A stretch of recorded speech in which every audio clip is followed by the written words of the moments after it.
know we've got some problems coming down the pipeline. There's nearly 3 million Americans who are delinquent on their mortgages. So the Consumer Financial Protection Bureau, the CFPB, is proposing amendments to Regulation X, and it's in an effort to slow the impending foreclosure crisis. Now, X is a regulation that requires loan servicers to inform delinquent borrowers of alternatives to foreclosure. The numbers are kind of bleak here, you guys. Black Knight is predicting that 800,000 homeowners will exit forbearance in September and October of this year. That volume will make it nearly impossible for loan servicers to assist delinquent borrowers with alternatives to foreclosure, and that's what's worrying the CFPB. So, the foreclosure moratorium ends on June 30th. That's the end of the month, and that's for all of the delinquent mortgages that were either already past their forbearance date or those who were not in forbearance and they just quit paying altogether. So, to help loan servicers deal with the heightened demand for loss mitigation evaluations, what are we going to do with all these distressed mortgages? The CFPB is proposing 3 big measures. So the first is going to be a pre-foreclosure review period until December 31st of 2021. Loan servicers would have to wait until January 1st of 2022 to file for foreclosure on those qualifying accounts. I think that this would slow distressed inventory to the marketplace and make it possible for some to play catch up. However, others might fall further behind. Now, the second option is to offer streamlined loan modifications that wouldn't increase the borrower's monthly principal and interest payments or increase the term of the loan by more than 480 months. 480 months, by the way, is 40 years.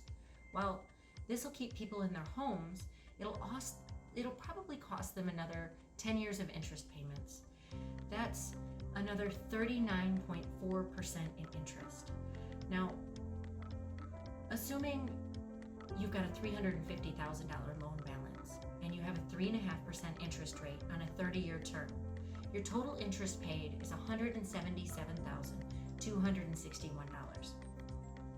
If you're going to increase that loan term to 40 years, your total interest would go up to $247,000. That is $69,839 higher than the interest paid on a 30-year term. That's a lot, you guys, that's a lot. Now, the third option is providing intervention through live contact. Here, loan servicers would reach out to the homeowners before their forbearance period ends and discuss possible alternatives to foreclosure.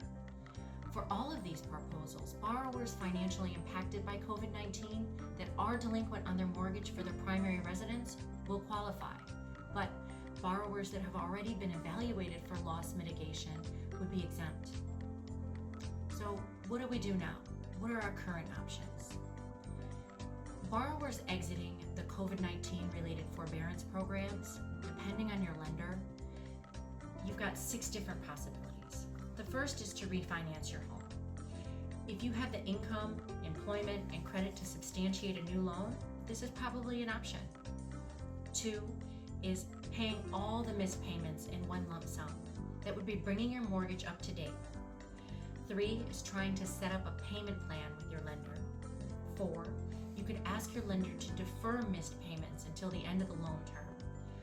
5, you could request a loan modification, changing your interest rate, loan term, or principal balance. And then 6 are your short sales or deed in lieu. Essentially giving the house back to the bank. These are all proposals, you guys. We don't know how the CFPB is going to play this out. What we do know is that we have a lot of Americans delinquent on their mortgages, and there's something that has to be done. We will keep updating you on how this comes down the pipeline, but for now, any information you need, you can go to the Smarts tab or the Insight tab at Real-ativity.com, your site for intelligent real estate.